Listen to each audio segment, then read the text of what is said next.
like to welcome everyone to the 47th running of the New Balance Falmouth Road Race.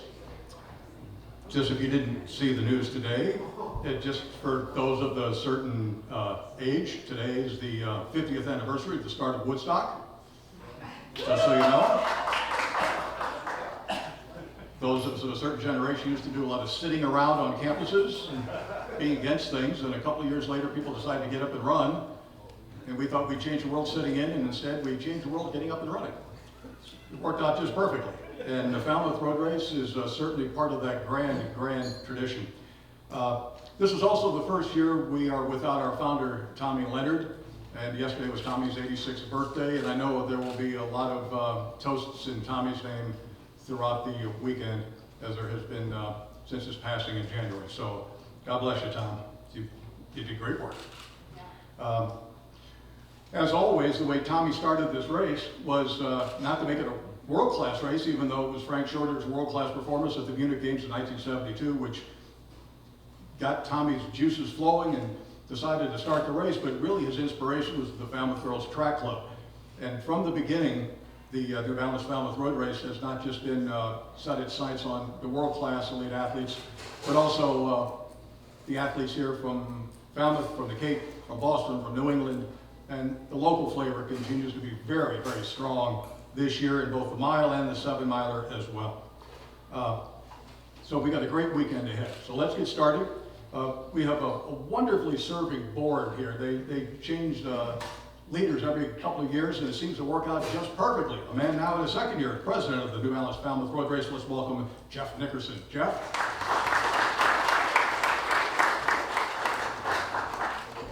Welcome, Jeff, in pants.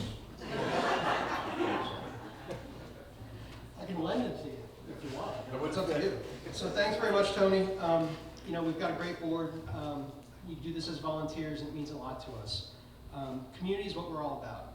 Since 2012, we've given back $2.7 million. Last year alone, the Members for Nonprofits program raised $4.9 million, which was $800,000 more than the year before. So that's why we're here. We're also very proud of our early commitment to the athletic adaptive program. So in '75, the wheelchair division began. Dick and Rick Hoyt have run this race 37 times consecutively, and that's a big part of what we're trying to do. We're trying to make this as inclusive as we can. The board, some of the members are here: Scott Gelfi, the immediate past president, Bob Antonucci. Not here today are Carl Cavosa and Jeff Cutter, but Don Tochi is also here today. So thanks to you guys. You guys give back a lot. Me and my pants have wasted enough of your time, so Dave, our race director, come on up, Dave.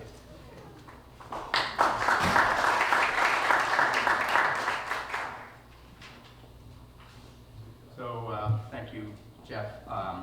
So again, thank you to the board.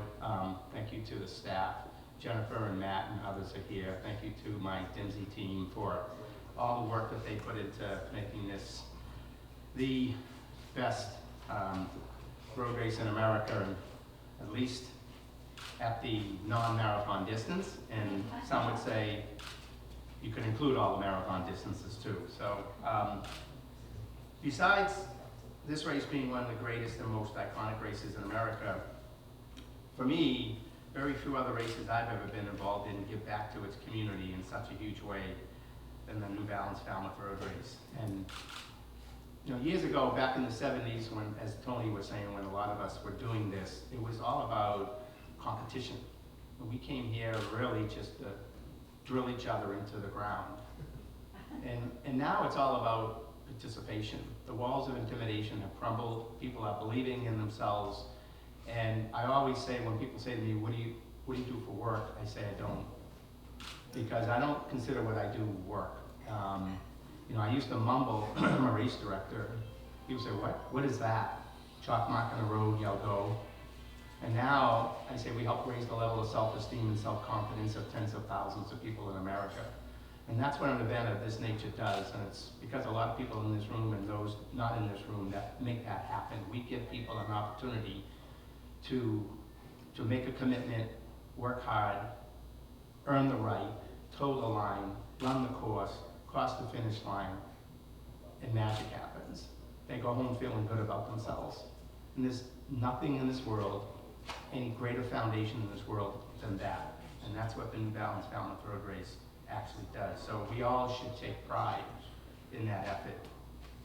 And that generously began with TL, whose passing will be marked with a moment of silence at 8:45 at the starting line. As Tony said yesterday was his birthday, and I can't help but think that Tommy had an ulterior motive, and he wanted everyone to celebrate his birthday, so he created this race down here. So we'd have a reason for everyone to come down to celebrate one of the greatest legends in our sport. It's funny because Tommy was up here a couple of years ago, sitting on a chair, and I was speaking, and I looked over, and he fell asleep. And but even though he wasn't awake, he was physically here. On Sunday, he may not physically be with us, but spiritually, he will be with us. Everyone's worked really hard to memorialize his memory and make sure we never forget. And with the stencils on the road of his image, looking up, smiling at all the runners, and the runners smiling at him with the race program and the poster. His likeness is on every single runner's bib number. He will be omnipresent. I like that word. He will be omnipresent. He will be with us more on Sunday than he probably ever has been in the last 47 years. So a few things as far as strategic. The Falmouth Walk, which Tommy and Eddie Doyle started, 10 o'clock tomorrow morning at the Town Hall Square. The SBLI Family Fun Run, the Tommy Crockery High School Mile, and the Etna Falmouth Elite Mile starting at 4 o'clock at the high school. So all those activities will be going on tomorrow. As far as the race itself, I hate using this expression, but at this point in time, if we don't, then we're in a lot of trouble, and that is we're all set. I think we're all set with everything. Now it's execution. The planning is done. Now we have to execute this beast. The one thing I want to let the media know, and it's been reported, but we can't emphasize it even more, is that because we're trying to put a round peg in a square hole with regard to a lot of runners in narrow streets, a narrow, tight start, we need everyone to cooperate. And it's all about personal responsibility. So we're asking all the runners to get to the high school to be bused for the start at 7 a.m. so we can get everyone out there and without blocking up the roads and gridlocking the community. And the last bus is going to leave at 8 o'clock. And we mean the last bus is going to leave at 8 o'clock. So if you can just get the word out there, everyone's going to have their reasons why they were late. They couldn't find a place to park, or the traffic jams, or whatever it might be, then get up earlier and get here earlier. You have to take personal responsibility. Speaking of which, the last thing for me is the weather. It's been a tough year. You saw what it was like in Boston with the weather and how you deal with it, so it's all about preparation. So we've been meeting and meeting and meeting. I really don't know what the weather's going to be like. Every time you look, it's something different. But know that we have prepared, and we will be ready for whatever comes upon us with our medical team, with our public safety team. And again, similar to what I just said about getting to the bus loading on time. I stood up in front of 30,000 runners at the 2012 Boston Marathon, and I said, this is a team effort. It's you and us. We can't fit 30,000 people in the medical tent. So it's up to you to decide. Given if it's hot, if it's whatever it might be, you have to plan accordingly and race accordingly. Your health is more important than a road race. So please take care of you so we don't have to do that for you. And that's the word we want to spread to everyone out there who is running in the race. So that's about it for me. I want to bring up Scott Gelfie to make a special presentation that Tommy would have loved. Thank you very much, and thanks to the board.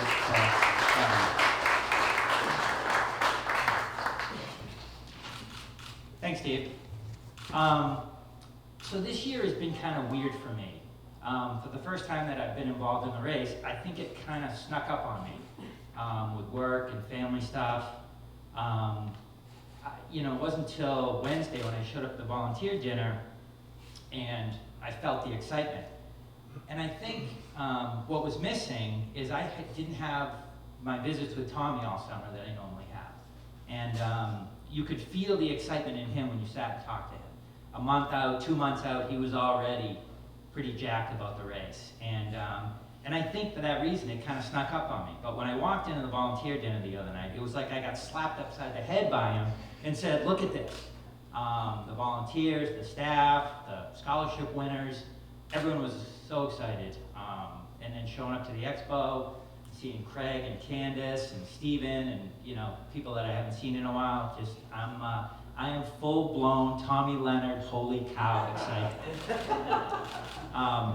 So I first met Tommy when I was in high school, when I thought he was kind of this special running guru.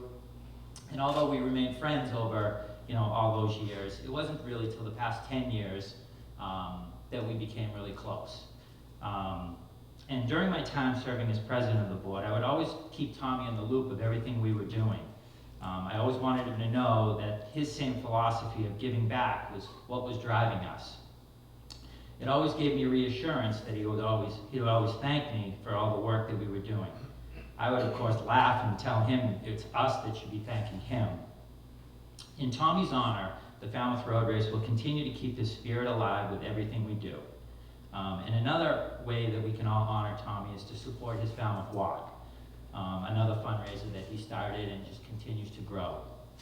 This year, they have record numbers registered, but you can still walk up tomorrow and do the walk-up start. It starts at 10 a.m. And now, for a special presentation, I'd like to call up Tommy's co-director, co-founder, Eddie Doyle, and its president, Tom Walred, for a presentation.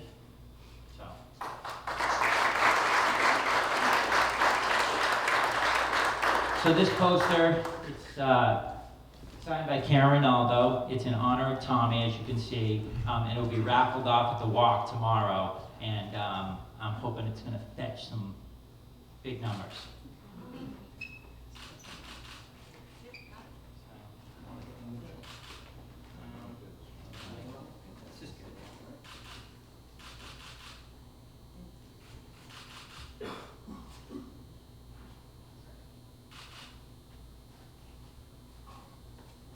Good?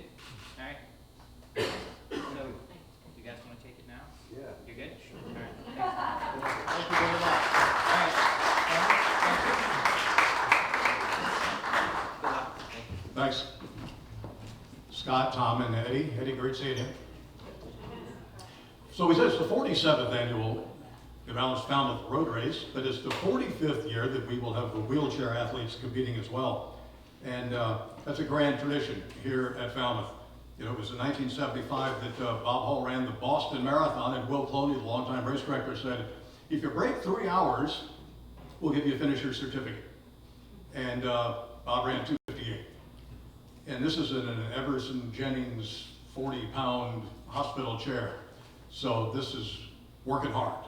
Well, that summer, Bob came to Falmouth and ran 47:13. And that's not going to get you too much business for you on Sunday, but back then, again, another remarkable accomplishment by the guy who really helped pioneer the sport here in New England and around the country. Bob went on to win 7 more times. So it's a great tradition here at the Falmouth Road Race to have the wheelchair division. And right now we would like to bring up Stephanie, who is, so tied into the wheelchair race here at the Falmouth Road Race. They've been sponsoring the race for many years. The Spalding Rehab Hospital on Cape Cod is today with us to show their support. Stephanie Nadolny, who's the Vice President of Hospital Operations. Stephanie?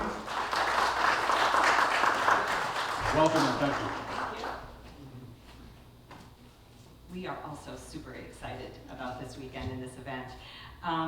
The late Christopher Reeve, who is an amazing individual, said, "A hero is an ordinary individual who finds the strength to persevere and endure in spite of overwhelming obstacles." Our motto at Spalding Cape Cod is "Find Your Strength." That's one reason it's so meaningful for us to be the official wheelchair division sponsor.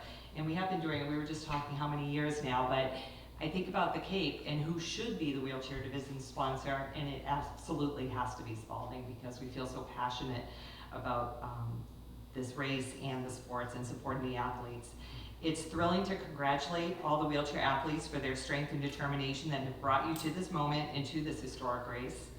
We're proud to serve the community that 45 years ago led the way in creating a venue where wheelchair racers could demonstrate their capabilities and competitive spirit to claim their rightful place in the spotlight. It really would be hard to overestimate the impact of this leadership on up-and-coming athletes looking for role models, and on the broader community, which every year gets to marvel at the grit and skill and spark that's within each and every one of the racers. I'm usually right here at the finish line, and the excitement in the crowd as the wheelchair racers come through, and the awe and the cheering, it moves me every year. Another reason we feel a special affinity for this race is Spalding's commitment to adaptive sports as a way to extend rehab and recovery beyond hospital walls. The Spalding Adaptive Sports Centers are a Paralympic sport club.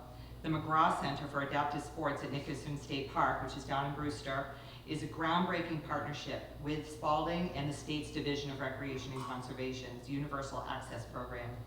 These resources deliver powerful experiences that can enrich and transform lives. Spalding in Boston offers the Adaptive Sports Medicine Clinic and the Kelly Institute for Adaptive Sports, which is researching the intersection of injury and disability and how we can train and support athletes to reduce injuries and optimize performance. Lastly, we're involved because it's just plain exciting to see the whole community celebrate the achievement of athletes, all athletes, who are persevering and enduring the sport they love. On behalf of the patients and staff of Spalding Cape Cod, have a glorious race in this beautiful spot on Sunday, and we'll be there to cheer you on. Thank you. Thanks, Stephanie. Now the time to get to some athletes. As I said, a glorious tradition of wheelchair competition here in Falmouth, and let's begin with some old friends. A six-time Boston Marathon and six-time Falmouth Road Race champion, Candace Cable, is with us. Candace, come on up and nice to see you again, Candace. A five-time Falmouth champion is with us again, Ann Thompson. You might have known her as Ann Walters back when she was doing the race Ironman. An eight-time male champion from Washington, Craig Blanchett. Well, great, hi Craig, nice to see you. Five-time Falmouth champion, now making chairs himself, Kriega Shabort from Georgia. Krieg, nice to see you. And our four-time and defending champion on the women's side, one of the historically great athletes of any stripe, Tatiana McFadden, is with us. Oh, that's here. Testing. Oh, that works.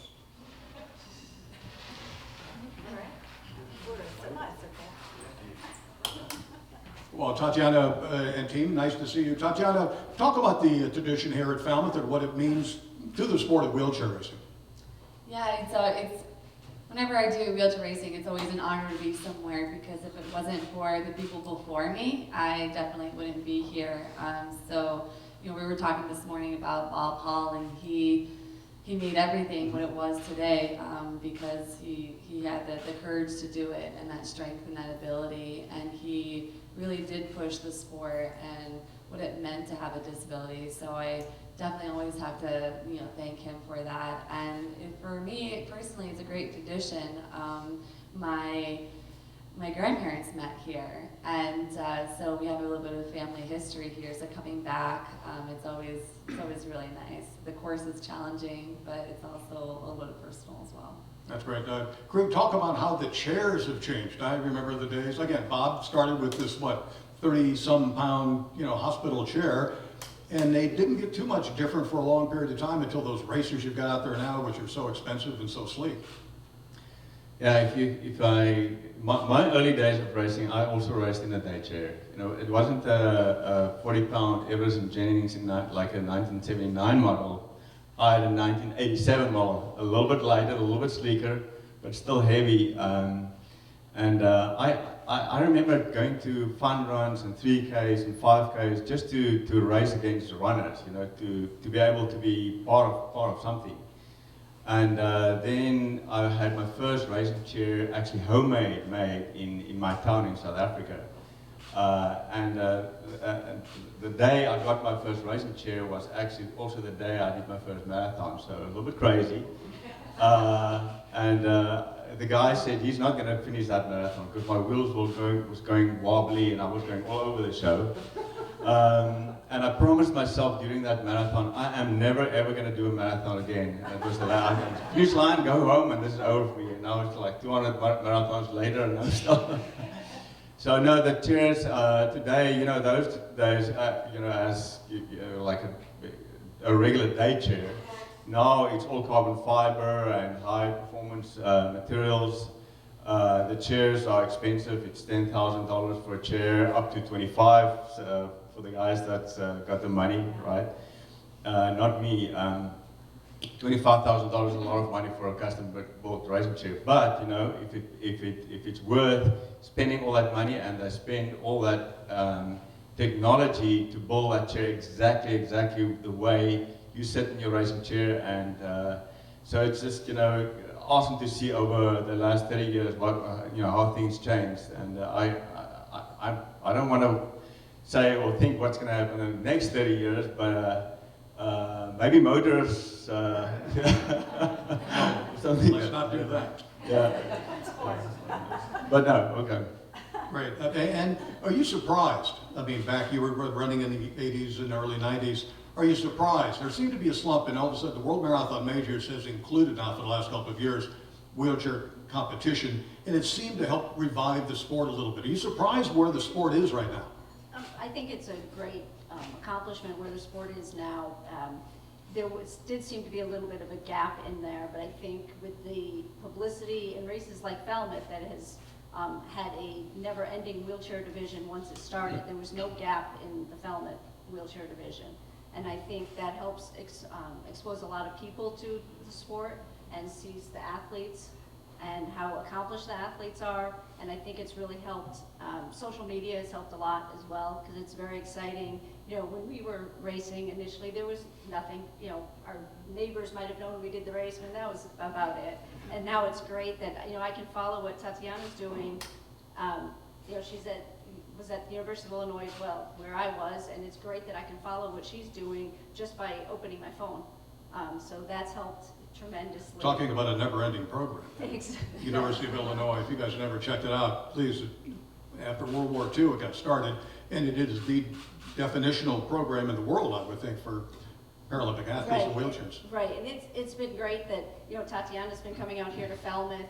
I started planning my summer vacations around the Falmouth Road Race. I was at Illinois and I would get home. I grew up in Connecticut, so it was kind of a homecoming, and I would plan my pretty much week home for the year around the Falmouth Road Race.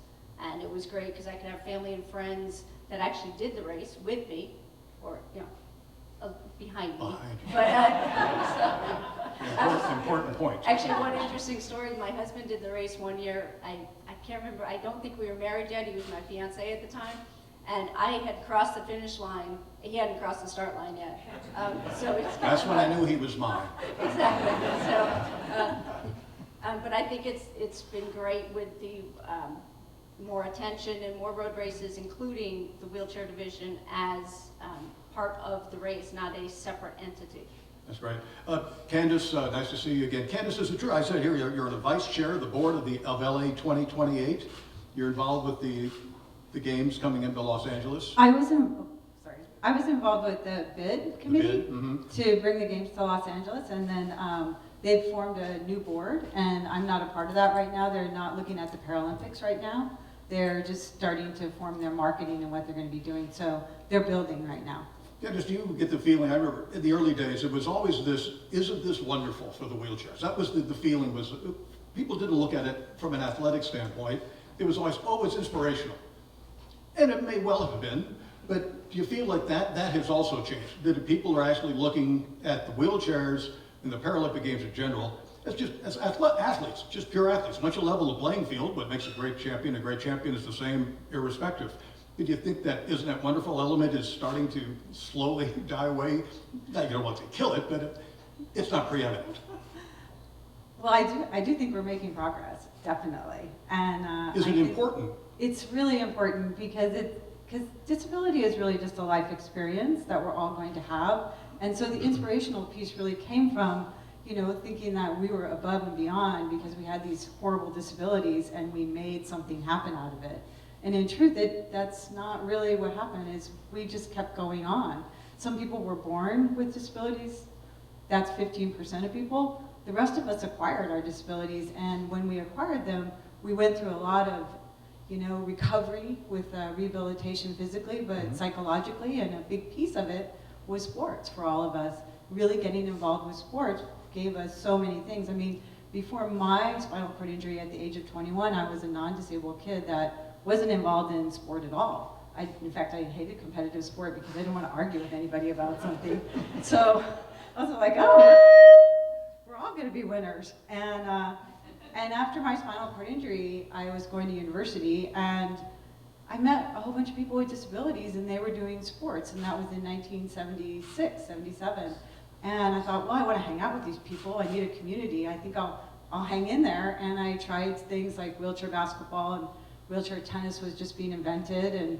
And I was like, oh, I don't like those very much. But wheelchair racing was starting, and as Krieger said, the chairs were 40, 50 pounds, stainless steel.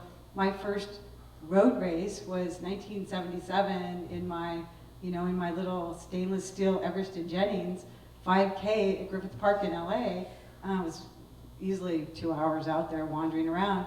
But the thing that really was important for me was that I felt like I was back in society again, because we were all on the start line together, non-disabled, disabled, because there were other racers besides me. And we did the same course, and we crossed the same finish line. And that was a moment of inclusion that I just felt like, wow, this is so awesome, I want to do something. And then to be a part of pioneering the sport, working with race directors, like Guy Morris here, on how to integrate a race division, how to do a wheelchair division, what would be the guidelines, what would be the rules, in evolving the equipment with everyone here. It's really changed the inspiration piece that you brought up into that this is a sport that has legitimacy, and it's something that anyone can do. I mean, whether you have a disability or not, you could wheelchair race. I mean, you really could. And that was one of the things we did in the beginning. But all in all, I think that what we need now, more than ever, is really foundational education around disability being a life experience. Something that people will understand all the different disabilities, the do's and don'ts, the history, the laws, the sports, all of it, so that they understand that there's a huge community of people out there that they will become a part of, but they should celebrate and become allies of, and then build an inclusion piece. And it's the work I do, so that's why I'm talking about it like an evangelist. But I think it will dispel the inspiration piece and help people understand that no matter what happens in your life, you always have options. And sport is an incredible universal language that gave me so many pieces in my life that I was able to put back together and then build a life. And that, I think, is one of the powers of sports that people don't really understand fully. So I thank you for, letting me kind of go riff off, but well, I hope I answered your question. No, that's wonderful. As a matter of fact, I think I gave her a hand for that. Craig, talk about that. Craig was known as just a very aggressive racer, a very wild man, especially downhills, remember Spokane, I mean, willing to kill himself to win races, and of course you won 8 here, just were a great champion. Talk about the role of mentoring the older athletes, in many ways the first generation of wheelchair athletes. Daniel Romanchuk, who's not with us today, is a 2-time champion. He's the new young blood. I mean, 21, 22 years old, just a stud. I mean, just a killer. He's going to be around for a long time. He'll figure the sport out. Boy, he is a big, strong young man. I don't know if he's discovered himself as of yet. But talk about the role of you guys mentoring this next generation, seeing new blood come into the sport. Because for a while there, we were seeing Krieger, I mean, God bless you, Krieger, but we were seeing 50-year-old guys still winning races. And where's the young guys? Because we had the hand cycling get involved, and it's easier to go from an injury to a hand cycle with gears than it is to get into a push rim. But now we got push rim back coming on strong. Talk about the job of mentoring the next generation. Yeah, no, I think mentoring is absolutely critical, and even in our culture, you don't have a lot of folks, the younger folks want mentoring, but there's a phenomenon where they're not getting mentoring from people that have gone before that have experiences, but they're being mentored by their peers. And so imagine someone that doesn't know anything mentoring someone else that doesn't know much. Mm-hmm. And so what I love with sport, a couple things I love about sport, is Candace alluded to that it's a uniter. Everybody connects with their physical body, and when everybody's done something physical. And so we all have that connection, which is really good. And then as the wheelchair racers that have been around a while, it's funny because when I started racing, I was the young guy. And no hair, and I'm the old guy now, right? Your hair was on fire then. Exactly, pink hair back then. So, but coming alongside some of the younger athletes, and Daniel Romachuk is a class act in so many ways. And I remember at Bloomsday sitting next to him saying, hey, I've got a couple things that I wish I knew back then that I'd love to share with you. And the beauty of that whole conversation is a half hour later, I got a call from Kim, Mom, and she said, I heard you have a conversation with my son. Let's have a talk about it. And so she's there working because there's so many people, there's so much mentorship that's happening in our sport. And it really is a beautiful thing, and especially the people that have gone before, that can say, here's just some of my experience. I hope it benefits you. And then to have people that are willing to say, tell me everything you know. And it's been really wonderful. That's great. Any questions from the audience?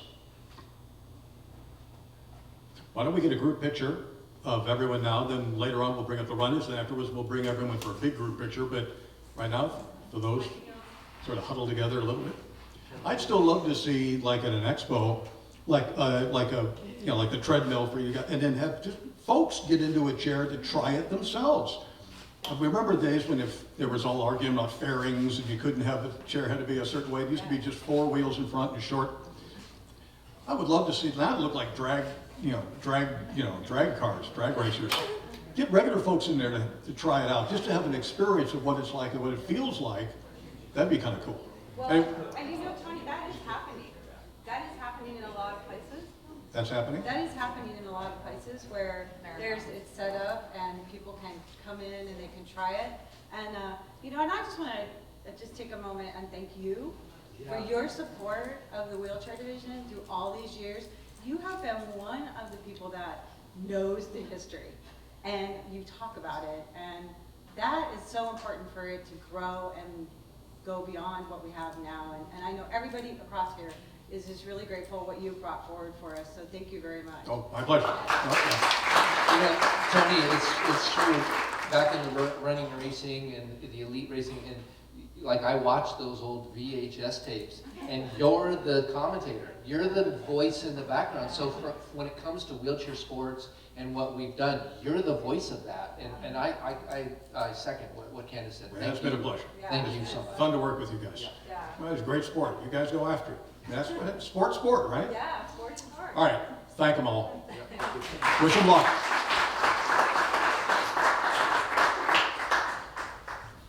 Next up, we're going to talk about the Etna Mile. Now it's its 24th year. What a great... road racing used to be one race once a week, once a year, and then next to be go dark for 364 days. Now it's an entire... Well, the board works a long time, and the race directors work their butts off for months at a time. But we have racing going on all weekend long. Then the Etna Mile is a big part of that, and we'd like to give a shout out to Chris Montrose, who's repping our partner Etna for the Etna Mile. Chris, thanks for joining us here. But I think part of the field this year is led by a young lady, an ex-Florida Gator All-American, Corey McGee. She competed for Team New Balance in Boston from 2014 to 2018, and just last year moved to Boulder, Colorado with her coach. Corey, you in the house? Is Corey's not? Corey's not here. Oh, we do have Dana Giordano. Dana, are you with us?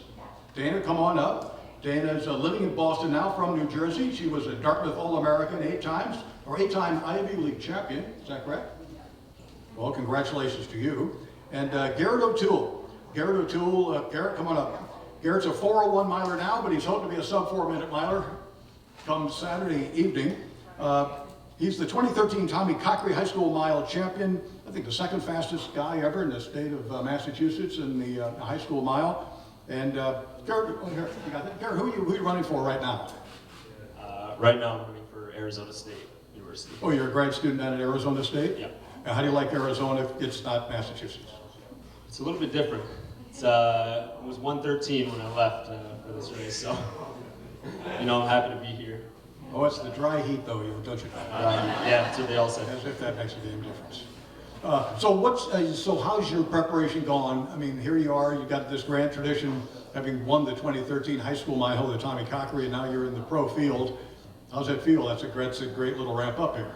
It feels great. It's a great step up, and I'm happy to be continuing my season here.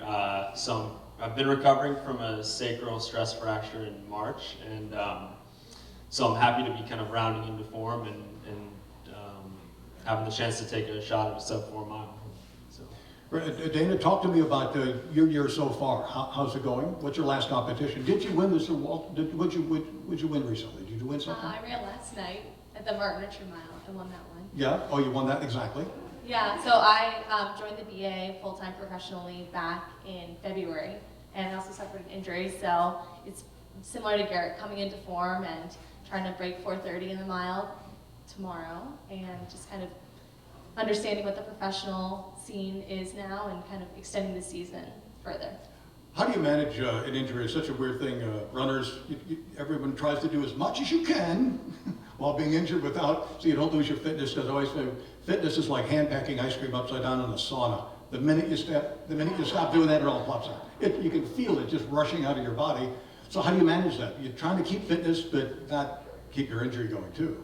Yeah, I think as runners, we have the hardest time stepping back and doing less. So I think as you get older, you get a little bit smarter and realize that it's okay to take some time off and let your body heal. But also having a really good support staff of knowledgeable people in your corner who can diagnose you properly and prescribe you the right exercises to get back on track and kind of see the larger picture, my goals to run the Olympic trials next year. So kind of keeping everything in perspective of longer term goals. Garrett, talk about the Falmouth Mile, the Etna Falmouth Mile and the Tommy Cockery Mile. It's such a great bragging rights race. There are very few races. Obviously, for high school kids, there's no races this time of year. Even for pros, once the nationals are over, if you don't make the world team or the Olympic team, there's very few opportunities. So where does this fit in? I think this is a fantastic event for pros, especially getting to race the mile distance at this stage in the season.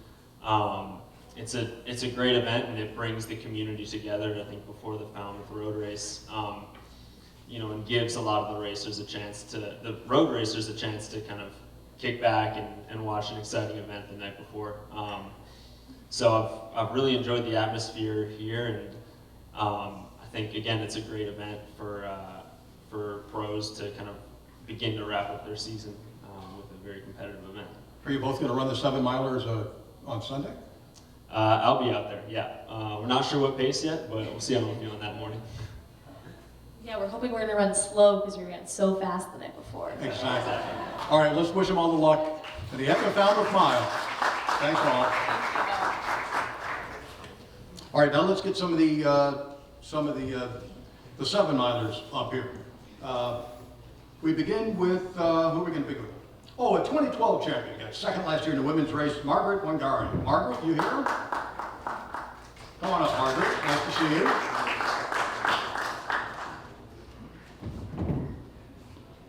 You get the choice of chairs, Margaret. Abby McNulty, a Stanford grad, 10th at the NCAA 10,000 this year, is with us. From Attleboro, Bishop Sheehan High School, 3-time Mass All-State champion. Mile cross country and 2-mile, now living in Charlottesville. Oh, here, hold that for me.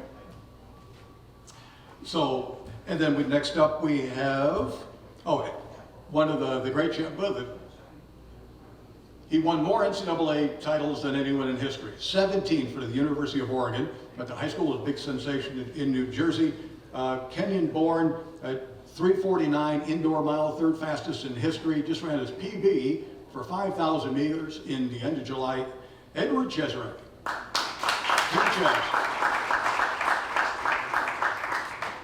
Congratulations on that.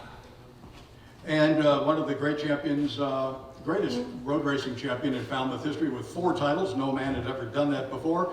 He was, I think, 3rd or 4th last year. We'll find out. Stephen Sambu. The University of Arizona grad. Well, Stephen, let's start with you. What did you get last year? 4th. Leonard Career is also going to be running the race, and you guys had a tussle in 2017. You got just outleaned him at the tape. Why do you and Falmouth have this love affair? Why do you always do so well here? You know, I think Falmouth is almost like home, because when I come over, I always run well, except last year. But 4th place last year, it's still good. So, you know, I always enjoy racing in Falmouth because of the obstacle like uphill, downhill. I enjoy it. It just fits you perfectly. But you're also preparing, now you've turned a corner a little bit in your career, now you're heading toward, you become a marathoner like you ran Chicago last year in your debut, but you got another marathon set up for this fall. Can you tell me about that and how this race fits into that program? Yeah, so because at the end of this year, November, I'm doing New York Marathon, and Falmouth is the best place for, this course is almost like New York course, so this is really good for me, so I wasn't planning to come train for New York Marathon over here. In Falmouth over here. It's the faster, shorter version of the New York City Marathon. Just no bridge. Well, one bridge. You got to go over the bridge at the start line. Yeah. Well, let me talk to Margaret here. Margaret, nice to see you back. You got 2nd place last year. How would you say your condition is this year compared to 2012 when you were the winner, last year when you were 2nd place? I think my shape this year is a bit good. Closer a little bit. I think my form is a bit good this year, and I'm looking forward, as in 2012, the history to repeat itself in 2019. Well, that's good. What was your last race? My last race was in WAF to WAF. There I didn't do well, though I was position 2. So, but you think you're ready to go Yeah, for Sunday? I'm ready to go. Abby, tell me about coming back. I mean, Attleboro, that's just up the block. I mean, up to 495. I mean, you're close to home. This is your road debut at home, coming back as a 3-time Mass All-State champion. Obviously, you've lived. This thing is twice as, almost more than 2 times older than you are. You've lived with the Falmouth. You've heard it your whole life. What's the sensation of being on this side of the camera this time?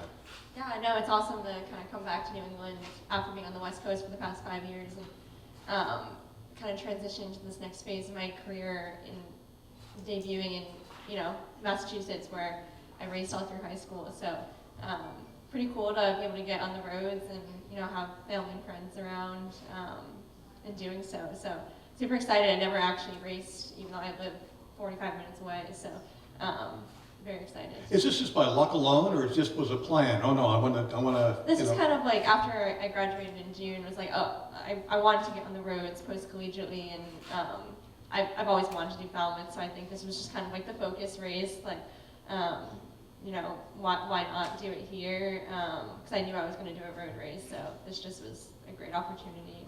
And what's your condition? How do you come in? What's your form? Yeah, I mean, I feel like I've been kind of preparing for this whole summer, so I'm excited. I mean, the goal is to just get as high a place as I can and see how the roads treat me, and just get out there and put my foot in the water in this kind of first type of race after college, where it's obviously a different level of competition. So just get out there and see what I can do and go from there. You'll have more support than anyone, I'm sure. Maybe, hopefully. Edward, you're doing this is your first Falmouth as well, and I was saying, this is the only guy who probably, he could win the mile and then come back and win the 7 miler. I mean, that's how good he is. He's run 3:49 for the mile. Maybe there's 2 or 3 guys in the world who could do that. Mo Farah at the top of his game could probably do that. I mean, Kennedy McKellen maybe could have done that, maybe. But there's not many guys. Talk about how you chose the 7 mile, because you just ran your personal best over in Belgium for 5,000 meters at 13:04. Is that indicative of your form? Yeah, I chose this time to come here. I was scheduled to run the mile and then to run, maybe come back the next day and run the longer one. But 10 days ago, I kind of a little bit out, like, hamstring problem a little bit, and I was like, you know what, I probably want to do the longer one. That's kind of like, there's no more sprinting than the mile. But in terms of like form, I think I'm still in all right form, so I didn't lose any training, so I was just like 2 days off and coming back running again. But a couple weeks ago, I was in Belgium. I went 1304 and I went back to altitude training, and everything is going well apart from a little bit injury.